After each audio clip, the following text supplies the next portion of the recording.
Hello everyone, I'm William DuPont, and today I'm going to discuss the physiological basis of neuromuscular power. But first, let's discuss why power is so important. Maximum power and power development is a crucial component of movements such as sprinting, jumping, cycling, changing direction, throwing, striking, and whether that's an inanimate object or another individual, and of course, powerlifting sports, and many, many more.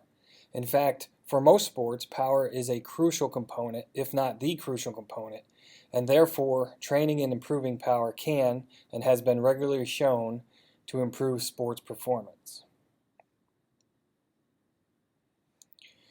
But power is also important in many everyday activities, such as getting up out of a chair, going upstairs, just to name a few.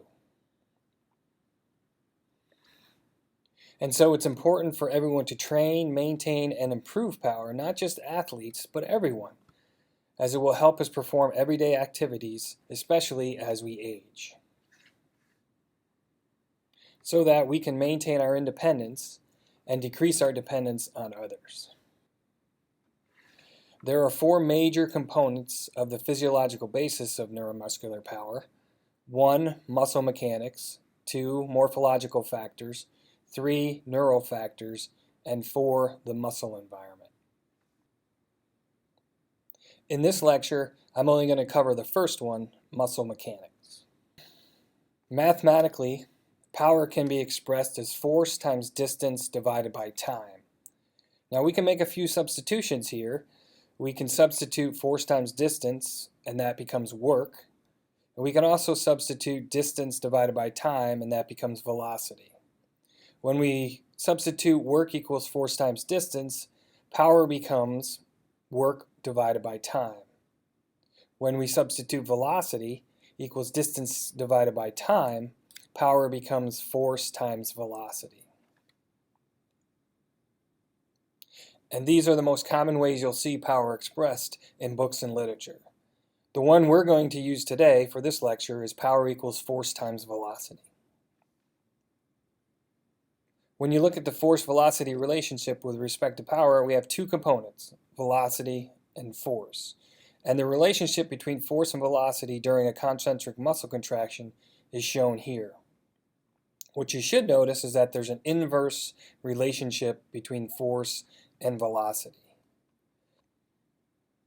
That is, as we increase the velocity of a concentric muscle action, the force we are capable of generating during the contraction decreases.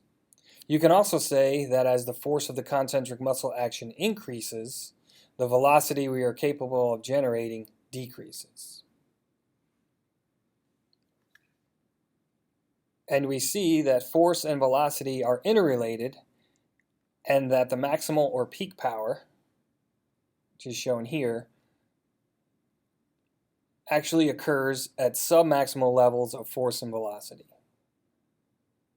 When we look at a vertical jump, this relationship is clearly depicted.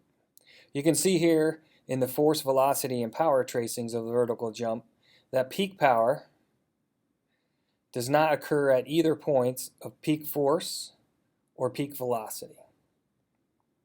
The tracing also shows that there are three key elements to power output: the ability to generate high levels of force, the ability to generate high levels of force as the velocity of contraction increases, and the ability to generate high levels of force in a short period of time, also known as rate of force development.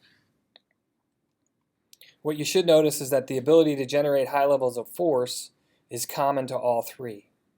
And the ability to generate high levels of force is highly dependent on muscular strength.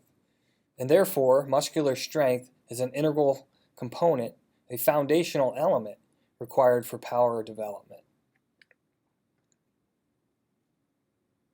The ability of skeletal muscle to generate force is highly dependent on sarcomere length. So there's a critical length-tension relationship between the sarcomere length and force production.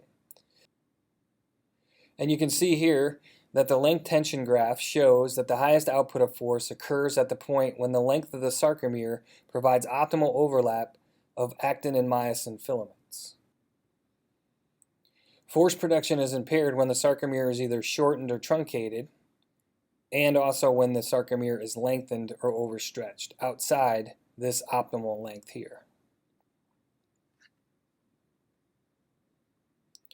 There are three main types of muscle action: concentric, eccentric, and isometric. And the graph here shows that we actually generate more force in the eccentric muscle actions, followed by the isometric and then the concentric muscle actions. It's important to remember that most functional human movements are combinations of these muscle actions rather than only one in isolation. The most common combination of functional movement is a successive combination of eccentric and concentric muscle actions, also known as the stretch-shortening cycle. During the eccentric phase, muscles are preloaded, elastic components within the muscle store energy, and muscle spindles are activated. The amortization phase is a time of dynamic stabilization during which the muscle transitions from loading the energy to releasing it. It's important to note that if this phase lasts too long, the potential elastic energy can actually be lost. Therefore, typically a shorter amortization phase yields more power than a longer amortization phase. After this phase comes the concentric phase, where the energy stored in the elastic components is released. The alpha motor neuron also stimulates the muscle group, and a reflexive concentric muscle action occurs. And we actually produce more force from a muscle action that uses the stretch-shortening cycle than a concentric muscle action alone. And that's why we see many uses of the stretch-shortening cycle throughout most, if not all, sports. Okay, to summarize, the muscle mechanics involved in power output include the force-velocity relationship, the length-tension relationship, and the types of muscle action. I want to thank everyone for watching this, your consideration for the position, and I look forward to talking to you all on Thursday. Have a great day.